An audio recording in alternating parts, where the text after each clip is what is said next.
नमस्कार, मैं शिवा शुक्ला। आज हम फिर नई गुफ्तगू के साथ हाजिर हुए हैं। कोरोना वायरस ने हर किसी को परेशान कर दिया है। पूरे देश भर में लॉकडाउन लग चुका है, जिससे लोगों की जो जिंदगियां हैं वो बर्बाद हो चुकी हैं। लेकिन यहाँ पे आज हम ना ही कोरोना आंकड़ों की बात करेंगे, ना ही आज राजनीतिक विश्लेषण करेंगे, ना ही हम आज राजनीतिक दांवपेच के बारे में बात करेंगे। आज हम आपसे बताएंगे कुछ कहानियां जो कि इस लॉकडाउन में बंद सी हो गई थी, कहीं दब सी गई थी।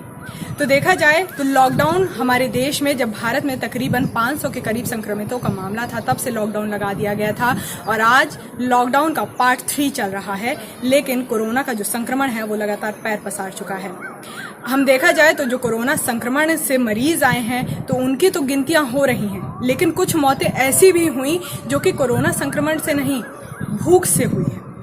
तो देखा जाए तो इनकी जो कहानियां हैं वो आज हम आपसे साझा करेंगे कि किस तरीके से कहानियां, किस तरीके से लॉकडाउन ने लोगों को परेशान किया, किस तरीके से लोगों को मजबूर कर दिया अपनी आत्महत्या करने पर। तो देखा जाए तो सबसे पहली कहानी एक किसान की है जिसका नाम गंगाधर है। तुमकुरू कर्नाटका का रहने वाला है। वो अपनी फसल नहीं बेच पा रहा था, जिस पे तकरीबन 4.5 लाख का कर्ज था।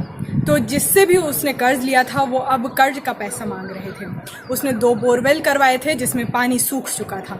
तो इस तरीके से उसकी खेती हुई थी, लेकिन खेती का जो उसको पैसा मिलना चाहिए था वो समय पर नहीं मिल पाया, जिससे वो आत्महत्या करने पर मजबूर हो गया। दूसरी कहानी केरल की है। केरल में अल्कोहल विड्रॉल सिंड्रोम की वजह से मौतें हो रही हैं और सर्वाधिक आंकड़ा वहीं से सामने आ रहा है इस सिंड्रोम के लिए। तो देखा जाए एक 42 साल का पुरुष था जो कि डेली वेज पर काम करता था और उसे 8 साल के तकरीबन उसने शराब पीनी शुरू की, जिससे अब लॉकडाउन में शराब की बिक्री नहीं हो पा रही थी, जिससे उसको अल्कोहल विड्रॉवल सिंड्रोम हो गया था और उसको आत्महत्या करनी पड़ी, क्योंकि वो अब इस तरीके से फंस चुका था, वो नहीं सह पा रहा था। जिस तरीके से उसको दर्द हो रहा था, जिस तरीके से उसको पीड़ा हो रही थी, तो वो नहीं सह पा रहा था, जिससे उसने आत्महत्या करी।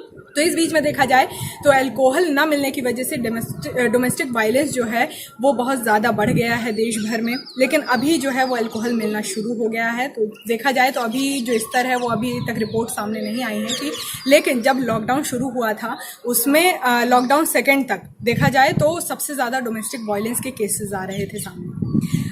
तीसरा केस जो है वो इंदौर का है। इंदौर में मेडिकल फैसिलिटी न उपलब्ध होने की वजह से एक मरीज़ की मौत हो गई। एक मरीज़ को कुछ हार्ट अटैक आया, फिर उसके बाद उसने एम्बुलेंस को फ़ोन किया। एम्बुलेंस ने बोला कि हम आपसे 300 रुपये लेंगे, लेकिन वो परिवार 300 रुपये देने के लिए तैयार था। बावजूद इसके एम्बुलेंस उसको समय तक अस्पताल नहीं पहुंचा पाई, जिससे उसकी मौत हो गई। इस बीच में एक सुसाइड केस ऐसा भी आया। एक एमएलए की बेटी थी जो कि जामनगर में पढ़ रही थी। वो उसका जो सपना था वो फॉरेन में पढ़ाई करने का था। तो इस तरीके से वो अपना सपना पूरा करने के लिए डर गई थी कि अगर लॉकडाउन इसी तरीके से जारी रहा तो किस तरीके से वो फॉरेन में पढ़ाई कर पाएगी। उसको एक डर बन गया था, वो डिप्रेशन में चली गई थी, जिससे उसने आत्महत्या करी। फिर केस जो आए हैं वो हाजिरा इंडस्ट्रियल बेल्ट का है, जो कि कोरोना संक्रमण जिस तरीके से देश भर में बढ़ रहा था, तो वहाँ के जो मजदूर हैं, देखा जाए तो लॉकडाउन में इंडस्ट्री खुली हुई थी, लेकिन वो डरे हुए थे कि कोरोना संक्रमण जो है वो उन तक ना फैल जाए। तो वो जाना चाहते थे अपने घर, और इसमें जो मजदूर थे वो यूपी, बिहार, झारखंड और उड़ीसा के थे। तो तकरीबन 1000 मजदूर थे जो कि अपने घर जाना चाहते थे। फिर उसके बाद यहाँ पे जब वो घर जा रहे थे तो उनको पुलिस ने डिटेन कर लिया, जिससे उनको बहुत ज़्यादा तकलीफ हुई। फिर एग्जॉशन, यानी एग्जॉशन वो है जो मजदूर जो प्रवास कर रहे हैं, अपने घरों के लिए जा रहे हैं, तो वो एग्जॉशन कहलाता है। तो देखा जाए तो इस बीच में जो घटनाएं सामने आई तो कई गर्भवती महिलाओं ने अपने बच्चे को रास्ते पर ही जन्म दे दिया। हार्ट अटैक्स के केसेस आए। और एक जो घटना है वो मैं बताऊंगी आपको। 12 साल की एक लड़की थी जो कि छत्तीसगढ़ की रहने वाली थी। वो अपने घर पहुंचने के 1 से 2 घंटे के पहले अपने घर पहुंचने से 1 से 2 घंटे पहले उसकी मृत्यु हो गई। जिससे उसके घर वाले भी परेशान हो गए कि हम अपने घर तक नहीं पहुंच पाए। इतनी मेहनत करके हम उतनी दूर से चल करके आए, पैदल चले और हम अपने घर नहीं पहुंच पाए। तो यहाँ पे अभी देखा जाए तो केस सामने आया था। जो मजदूर थे वो मजदूर पटरी पर आराम कर रहे थे रेलवे ट्रैक पर, क्योंकि वो चलते चलते थक गए थे। इसी बीच सुबह 5 बजे के करीब मालगाड़ी आई और उनको कुचलते हुए चली गई। तो एग्जॉशन के जो केसेस हैं, जो प्रवासी मजदूरों के जो केसेस हैं, वो बहुत हैरान करने वाले हैं, क्योंकि जिस तरीके से लोग अपने घरों को पैदल ही निकल गए हैं तो वो बहुत हैरान करने वाले हैं। फिर एक कहानी है फल विक्रेता की, जो कि गांव से आया था मुंबई, कि वो अपने फलों को बेचेगा और यहाँ पे अपना रोजगार पैदा करेगा, क्योंकि गांव में उसके पास किसी तरीके से फैक्ट्री नहीं थी, कोई इंडस्ट्री नहीं थी। तो वो अब मुंबई आया हुआ था फलों को बेचने के लिए, लेकिन अब उसके पास कोई फल लेने आता नहीं था।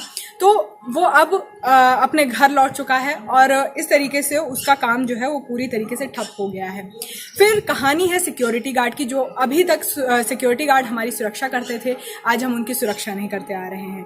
उस सिक्योरिटी गार्ड ने बताया कि वो अपने घर गया 4,000 रुपए दे करके, जो कि बिना बैठे वो गया और बस में रस्सी से लटक करके गया, लेकिन वो अपने घर सुरक्षित पहुंच चुका है। लेकिन 1600 किलोमीटर का सफर उसने तय किया बिना बैठे, बिना खाए और केवल रस्सी से लटके हुए। तो इस बीच में देखा जाए तो बहुत सारे ऐसे केसेस हैं जो कि हम इस वीडियो के माध्यम से बता रहे हैं कि बहुत सारे केसेस हैं जो कि लॉकडाउन में दब गए थे, जो कि कोरोना का जो संक्रमण जिस तरीके से फैला देश भर में, तो इन कहानियों को कहीं दबा दिया गया था, कहीं दब गई थी। तो इस तरीके से हम आपको बता रहे हैं अपने वीडियो के माध्यम से कि किस तरीके से केसेस आए लॉकडाउन होने की वजह से।